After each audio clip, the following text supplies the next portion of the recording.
स्वागत है आप सभी लोगों का मेरे चैनल साइंस टू टेक्नोलॉजी में। मैं अनुपम विपुल आप सभी लोगों का स्वागत करता हूं आज की शो कंप्यूटर वेडनेसडे में। आज हम लोग बात करेंगे जिसका आंसर काफ़ी हो हल्ला हो रहा है रैम की दुनिया में, डेल का CAMM। तो आइए इसे समझते हैं। तो सबसे पहले समझिए कि ये किसको रिप्लेस करने के लिए बनाया गया। ये बनाया गया है SODIMM को रिप्लेस करने के लिए, यानी कि small outline dual in line memory module, यानी कि जिसको आप छोटा डिम्स कहते हैं। ये इसके लिए बनाया गया है, लैपटॉप के लिए बनाया गया, उसको बदलने के लिए स्टैंडर्ड बनाया है। अब बात है कि ये स्टैंडर्ड बहुत पुराना है, मतलब कंप्यूटर की दुनिया में कोई स्टैंडर्ड इतना लंबा टिकता नहीं जितना ये टिक गया। ये 25 साल से टिका है। तो समझिए बात सीरियस है। और ये बहुत सारे जनरेशन सपोर्ट किया रैम का, जिसमें हो गया SD रैम हो गया, फिर आपका DDR रैम हो गया, DDR2 हो गया, DDR3 हो गया, DDR4 हो गया और DDR5 हो गया। और इसमें जनरली नॉच का लोकेशन बदलते जाते थे जैसे जैसे, ताकि भी क्रॉस मिक्सिंग ना कर दे, क्योंकि एक टाइम पे आराम से हो सकता है मार्केट में DDR3, DDR4 और DDR5 तीनों एक साथ अवेलेबल हो। तो ऑब्वियसली आप चाहोगे कि गलती से मिक्स ना हो, क्योंकि ओवरऑल फॉर्म फैक्टर सेम रहता है। तो ये किया गया था आइडेंटिफाई और मिसमैनेजमेंट को रोकने के लिए। लेकिन बात है कि DDR5 जैसे ही पहुंचे तो अब इसका लिमिटेशन आ रहा है। और लिमिटेशन के साथ अब ये भी समझना पड़ेगा कि जब लैपटॉप बनाया जा रहा है तो लैपटॉप में लोग एक्सपेक्ट क्या कर रहे हैं। पहले एक टाइम था कि लैपटॉप बस फोल्ड हो रहा है, जैसे आप कैरी कर सकते हो, ठीक है। लेकिन आजकल वैसा नहीं चाहिए, आजकल लोगों को लैपटॉप हल्का भी चाहिए।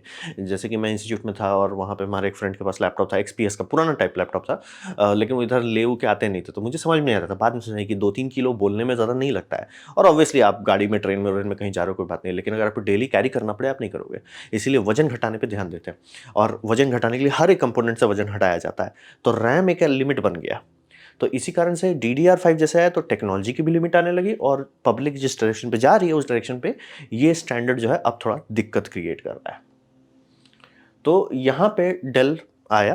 तो डेल ने सोडियम को हिसाब ये आया कि भैया अब है ही नहीं उसका कोई वैल्यू DDR5 में, क्योंकि DDR5 में जैसे ये डाला जा रहा है उसका लेटेंसी उतना अच्छा नहीं हो रहा है जितना हो रहा है। अगर कोई भी मैन्युफैक्चरर DDR5 का मॉड्यूल्स को सोल्डर कर देता है, उसमें जो वो वही मॉड्यूल लीजिए और उसे आप सोडियम पैकेज में लगा के बेचिए, बहुत स्लो हो जा रहा है।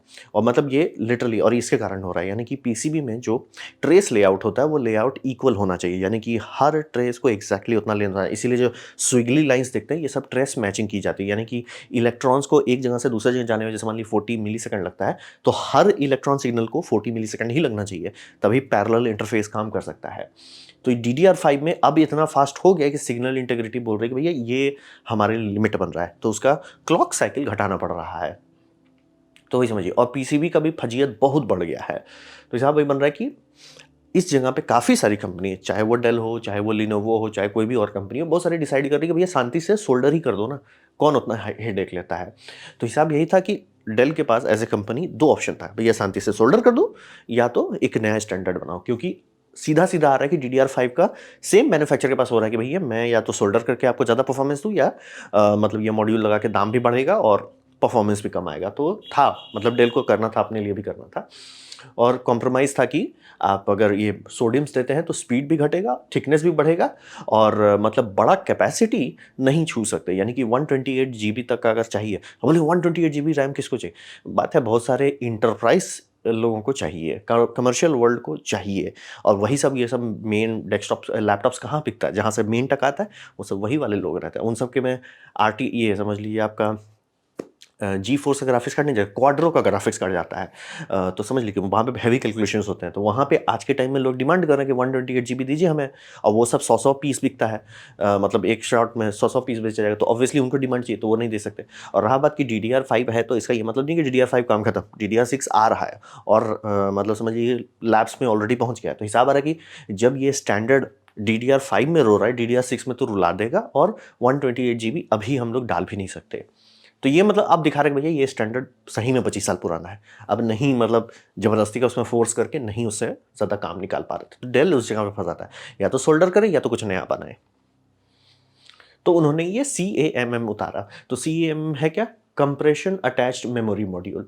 तो यहाँ पे समझ लीजिए कि ये एक पूरी तरह से रीडिज़ाइन किया है, मतलब पुराना जो 25 साल का इंटरफेस था उसे फेंका गया। होता है, कई बार होता है इंजीनियरिंग में, करना पड़ता है आपको ऐसे कि ये करते आ रहे करते आ रहे करते आ रहे, तो पता चला वही कचरा के चलते आप आगे नहीं बढ़ रहे हो, आपको सब चीज़ फेंक के फिर से फ्रेश स्टार्ट। तो यहाँ पे किया गया, तो इसमें फोकस किए आज के टेक्नोलॉजी और आने वाली टेक्नोलॉजी के हिसाब से। तो इसमें कोर फोकस है स्पीड का और दूरी जो है जितना कम रख सकें उतना अच्छा है, क्योंकि अगर सीपीयू के बगल में आप रख देते हैं, लेटेंसी घट जाता है, सिग्नल इंटीग्रिटी बढ़ जाता है और आपका काम आराम से होने लगता है कम पावर में।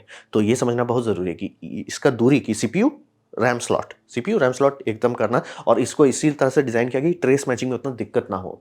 तो ये सारे चीज़ करके मतलब फ्रेश डिज़ाइन लिया गया ताकि ये सब असेंबल कर सकें। और इसमें बहुत बड़ा सरफेस एरिया दिया है, जिसमें आप देख सकते हैं कि आपको बहुत सारे ऑप्शंस मिलेंगे कि मतलब किसी-किसी में दोनों साइड मिल सकता है, किसी में बड़ा मिल सकता है ताकि आप खूब बम बम मात्रा में उसमें रैम मॉड्यूल्स दी, यानी कि 128 जीबी का, फिर आपका ये हो गया 64 जीबी का, फिर 32 जीबी का, फिर 16 जीबी का जो एकदम ऑलमोस्ट क्रेडिट कार्ड के साइज़ का हो जाता है। तो मतलब जगह खूब दिया जा रहा है और ये सब लग रहा है कि साइज़ में अलग है, लेकिन इसका माउंटिंग सेम है, यानी कि माउंट आराम से कर सकते हैं आप। तो यानी इसी जगह पे आप आराम से 128 का भी लगा सकते हैं, भले 128 का बड़ा है, वो अगर स्टैंडर्ड ठीक से फॉलो किया जाएगा तो वहाँ पे जगह दिया जाएगा ताकि आप उसमें 128 लगा सकें। और ये ऐसा इस तरह से कनेक्टर बनाया गया है, जो आप देखेंगे ध्यान से लगेगा कि भैया ये तो सीधा-सीधा सीपीयू जैसा लगता है, बात है उसी से इंस्पायर होके बनाया गया है। तो ये समझिए कि बड़ा सरफेस एरिया दे देते हैं ताकि मैन्युफैक्चरर्स जो रैम मॉड्यूल मैन्युफैक्चरर उनको टेंशन नहीं कि भैया मैनेजमेंट कैसे करो, क्लॉक साइकिल घटाओ, नहीं जी, पूरा जगह है खुल के थोड़ा पर फैलाइए, 128 जीबी तक जाइए एक स्टिक में। तो कीजिए, और ऑब्वियसली टारगेट नहीं किया जा रहा है कि यहाँ पे 2-3 स्टिक बेचा जाएगा, टारगेट है कि भैया एक मॉड्यूल दिया जाएगा एंड में। तो वही है, और इसका बोर्ड टू बोर्ड कनेक्ट बहुत अच्छा से डिज़ाइन किया गया, और मुझे ये डिज़ाइन बहुत अच्छा लगा कि पीसीबी जो है सबसे कीमती चीज़ होता है, पीसीबी डैमेज हुआ आपका गया काम। तो पीसीबी में कोई चीज़ नहीं छुआ रहा है, मॉड्यूल है उसमें भी कोई नहीं छू रहा है, इंटरकनेक्ट बीच में एक प्लास्टिक का पीस है, यानी कि कभी मान लीजिए गिरा दिए या ज़रूरत से ज़्यादा कस दिए, क्योंकि मेटल प्लेट्स हैं हर तरफ, तो आप इसको डैमेज करेंगे, प्लास्टिक पार्ट डैमेज होगा, ना कि एक्सपेंसिव पीसीबी। इसे आप बदल सकते हैं, जैसे होता है ना कि मदरबोर्ड में समझिए ये सॉकेट जो है वो सोल्डर्ड रहता है, आप उसको कुछ नहीं कर सकते, यहाँ पे वैसा नहीं है, ये आराम से अलग हो जाता है, मतलब बनाया गया है एज ए सैंडविच के तौर पर बनाया गया है, इसीलिए कंप्रेशन इसके नाम में ही कंप्रेशन पे ही चलता है। एक्चुअली सारे सर्वर के सीपीयू भी वैसे ही चलते हैं। तो हिसाब ये है कि कोई भी चीज़ डैमेज नहीं हो, इसलिए बोले बहुत सोच समझ के बनाया गया है। मैन्युफैक्चरिंग में काफ़ी आसानी रहेगी कि ऐसा नहीं है कि हमें मदरबोर्ड बहुत कॉम्प्लेक्स चीज़ सोल्डर करना है, और सोल्डर करना भी नहीं चाहेंगे, क्योंकि अगर आप सोल्डर करते हो तो प्लास्टिक का तिगड़म बन जाता है, आपको सस्ते प्लास्टिक से काम नहीं चलेगा, महंगा प्लास्टिक चाहिए जो कि सोल्डरिंग ओवन में जाए, पिघले नहीं। तो दाम बढ़ जाता है बेमतलब का, ऐसा नहीं कि नहीं कर सकते, तभी तो हमारा सारा चीज़ बनता है, लेकिन दाम बढ़ जाता है, दाम भी कम रहे, कनेक्शन भी अच्छा रहे, सब किया जाएगा। और ये समझिए बिल ऑफ मटेरियल, यानी कि जो मेन मैन्युफैक्चरर्स के लिए मायने रखता है, वो घुमा फिरा के उतना ही आएगा जितना नॉर्मल रैम का था। अगर आप फ्रेश देखें कि भैया पीसीबी में आपको कितना खर्चा लगा, आप मतलब कितना बड़ा पीसीबी लगता है, उसमें कितने होल्स रहते हैं, कितने नॉचेस बनते हैं, उस सबके हिसाब से दाम बनता है, सेम है। कितना आपका मेमोरी चिप्स लग घुमा फिरेगा, वो तो सेम ही रहेगा। तो बहुत सारा चीज़ इसमें ऐसा बनाया गया जो ज़बरदस्ती का हुल्ला लल्ला नहीं किए जब ज़रूरत नहीं था। तो बिल ऑफ मटेरियल बहुत सिमिलर है, यानी कि ऐसा नहीं हो कि ओ नॉर्मल मॉड्यूल मान लीजिए 10,000 रुपये का आ रहा है तो ये 50,000 का आ रहा है, वैसा नहीं होगा। मतलब बिल ऑफ मैन्युफैक्चर कंपनी आपसे ज़्यादा चार्ज करे वो बात अलग है, लेकिन बनाने में बहुत ज़्यादा अंतर नहीं आएगा। और अलग अलग साइज़ अलग अलग कैपेसिटी के लिए दे रहे हैं, यानी कि मान लीजिए कल को बहुत अल्ट्रा लाइट करना है ना, तो उसमें छोटा दीजिए, और रहा बात कि भले DDR5 के टाइम में ये सिर्फ 16 जीबी दे पा रहा है, आने वाले टाइम में नए मॉड्यूल्स बनने लगे आराम से उसी में 32 आ जाएगा। और जिसको होगा कि और बम चाहिए, उसी जो बड़े साइज़ हैं उसमें 128 की जगह पे 256 चल जाएंगे। और ये समझिए डेल जो अभी उतारा है, इसमें ना तो स्पीड ना तो कैपेसिटी पे फोकस किया है, इनका फोकस सिर्फ है कि हम एक नया स्टैंडर्ड बना रहे हैं जो कि मैच कर पा रहा है सोडियम को, बस 10 चीज़ एक साथ नहीं चेंज किया जाता है। तो एक चीज़ पे फोकस कर रहे हैं कि क्या हम ये बना सकते हैं, क्या हम इसे सेल कर सकते हैं, क्या ये भरोसेमंद रह सकता है, रिलायबल हो सकता है, उसके बाद वो धीरे-धीरे करेंगे। डिज़ाइन भले वैसा किया गया है, मतलब सोच समझ के डिज़ाइनर पूरा किए हैं कि आगे पर फैला सके, लेकिन आज टेस्टिंग के हैं और ये अब मार्केट में अवेलेबल डेल के लैटिट्यूड लाइनअप में है। तो यही है CAMM। अब बात करते हैं, वो तो डेल का प्रोप्राइटरी हो गया, तो बात है कि डेल उस पे काम किया था, तो डेल अवेयर था कि अगर वो प्रोप्राइटरी बनाता है कोई और कंपनी उसे नहीं बनाएगी और उसका दाम घटने का कोई फ़ायदा नहीं होगा, क्योंकि दाम तभी घटता है जब बहुत सारे मैन्युफैक्चरर बिडिंग करते हैं या बहुत सारा मास प्रोडक्शन होता है। तो जेडैक को इसमें इन्वॉल्व किया गया है। जेडैक है joint electronic device engineering council. तो ये लोग होते हैं इंजीनियरिंग स्टैंडर्डाइजेशन ऑर्गेनाइजेशन है, मतलब जैसे कि हर चीज़ का ऑर्गेनाइजेशन है। ब्लूटूथ तो ब्लूटूथ एसोसिएशन हो गया, एसडी कार्ड एसोसिएशन हो गया। तो वैसे ही समझिए मेमोरीज़ के लिए ये जेडैक एक बहुत इंपॉर्टेंट बॉडी है। मतलब कि आप कैसे जानते हो कि रैम रैम है, वो जेडेक डिसाइड करता है कि उसका ये वोल्टेज पे, ये फ्रीक्वेंसी पे ऐसा बिहेवियर होना चाहिए, और हर मैन्युफैक्चरर इसके स्पेसिफिकेशन को फॉलो करता है। तभी मतलब कि सैमसंग अगर मेमोरी चिप बनाता है, माइक्रोन चिप बनाता है, स्क्वायर एनिक्स बनाता है, वो सब कोई भी खरीद सकता है, चाहे वो आपका आसूस हो जाए, लिनोवो हो जाए, कोई भी खरीद सकता है वो सारे मेमोरी मॉड्यूल, किसी में भी लगा सकता है, चाहे वो मोबाइल में लगाए, चाहे अपना लैपटॉप में लगाए, जिसमें लगाना है लगाए। तो ये सारे का जो स्टैंडर्डाइजेशन होता है, स्पेसिफिकेशन होता है, ये काउंसिल करती है, और ये काउंसिल में सारे कंपनी मिलकर काम करते हैं। तो यहाँ पे समझिए डेल उनके साथ काम कर रहा है कि एज ए स्टैंडर्डाइजेशन, कि ये हमने बनाया है, ये हम आपको दे रहे हैं, इसे आप सबको बांटिए। और हिसाब ये है कि जो प्रॉब्लम डेल को आया वो सबको आ रहा है। और कंपनी जैसे एक फ़ायदा होता है, अगर आप एक मॉड्यूलर पार्ट बनाते हैं तो उसमें ये होता है कि आप कोई भी प्रोडक्ट बना रहे हैं, एक लैपटॉप आपने बना लिया, तो आप चाहोगे कस्टमर को ऑप्शन दे सके ना। सोल्डर कर देने में ये होता है कि आपको सेल करने से पहले गेस मारना पड़ेगा कि देखो भैया कितना बिकेगा। हमको लगता है 16 GB वाला खूब बिकेगा। मान लिया आपने खूब 16 GB वाला बनाया, 32 GB वाला आपने रख दिया, पता चला 32 का डिमांड हो रहा है, 16 GB वाला तो आपका लटक गया ना, क्योंकि वो सोल्डर्ड है। आप क्या डी सोल्डर कीजिएगा? नहीं, उसको आपको कम दाम में बेचना पड़ेगा। तो कंपनी सोल्डर नहीं चाहती है हर जगह पे, खासतौर पे इस तरह के हैवी एक्सपेंसिव इक्विपमेंट पे। वहाँ चाहती है कि भैया जितना ऑप्शनल हो सके। इसीलिए देखिए सर्वर में कभी सोल्डर रोल्डर नहीं किया जाता। तो हिसाब वही है कि कंपनी चाहती है, लेकिन बात है कि जब कंपनी नहीं अचीव कर पा रही कि सोडियम स्टैंडर्ड अब उन्हें नहीं उड़ने दे रहा है, तो उन्होंने ऐप बनाना ही था। तो बात था कि डेल अपना पूरा पैसा खर्च किया, जितना रिसर्च ने उन्होंने अपना बना लिया, ये जेडक को दे रहे हैं। और ये समझिए डेल इसका पेटेंट रखेगा कि ये हमने बनाया, ताकि उसका पेटेंट रहेगा, उसका फ़ी भी पड़ेगा। तो बात है कि अगर उसको फ़ी देना पड़ेगा डेल को, तो बाकी कोई कंपनी क्यों करेगा? बात है ऐसा कॉमन चीज़ है, कई बार हुआ है कि मतलब कोई कंपनी ने किया है पेटेंट और उसको सबको यूज़ करने को दिया गया, लेकिन बहुत छोटे फ़ी पे। फ़ी बस मुँह दिखाई का रहता है, लेकिन रहता ज़रूर है, ताकि मतलब कि आप फ्री का लूटने ना लगो। तो और स्टैंडर्डाइजेशन ऑब्वियसली जेडक को भी तो पैसा चाहिए ना। तो बात है कि ये सब किया जाता है, ये कॉमन चीज़ है कि बहुत सारी इस कंपनी ने स्टैंडर्ड बनाया, वो पूरी दुनिया ने यूज़ किया। जैसे आप सीडी हो जाए, डीवीडी हो जाए, ब्लू रे हो जाए, किसी एक कंपनी ने बनाया, बाद में सब लोगों ने स्टैंडर्डाइज़ किया। तो ऐसे ही ये कोई बड़ी बात नहीं कि वो डेल पैसा चाहता है। वो अगर बिल बहुत कम रखता है, जो कि होगा कि 5 सेंट पर पीस पे, तो ठीक है, कोई टेंशन नहीं है। और जब ये मेंबर्स एग्री करेंगे तब इस पे काम किया जाएगा, और उसका मेंबर का एग्रीमेंट का एक लॉ होता है कि नो लॉकिंग और withholding tax from any manufacturer and open standard. उसका क्या मतलब होगा? ये समझ लीजिए कि डेल नहीं बोल सकता कि एचपी हमारा नहीं बना सकता, या लिनोवो नहीं यूज, नहीं, सबको, जिसको है, जहां करना है, जैसे करना है करो, वही होता है ओपन स्टैंडर्ड। जैसे आप देख लीजिए कि एसडी कार्ड आप कैसे जानते हैं कि भैया आपका SanDisk का एसडी कार्ड चलेगा, आपका सोनी का एसडी कार्ड चलेगा, क्योंकि एसटी एसोसिएशन इसकी गारंटी देता है। वैसे ही आप यहाँ पे जेडेक करेगा, तो आराम से हो सकता है कल को आपका डेल का लैपटॉप आप लेते हो, उसमें ये मॉड्यूल लगा हुआ है, और आपको कल को लिनोवो का मार्केट में ज़्यादा कैपेसिटी मिलता है, वो आप उठा के इसमें लगा दोगे, काम करने लगेगा। क्यों? क्योंकि जेडेक ने किया था कि दोनों एक ही लैंग्वेज पे चल रहे हैं, मतलब एक ही स्पेसिफिकेशन फॉलो कर रहे हैं। और अभी जो जेडेक इस समय, जिस समय मैं ये वीडियो बना रहा हूँ, जेडेक इसका फाइनलाइजेशन कर रहा है।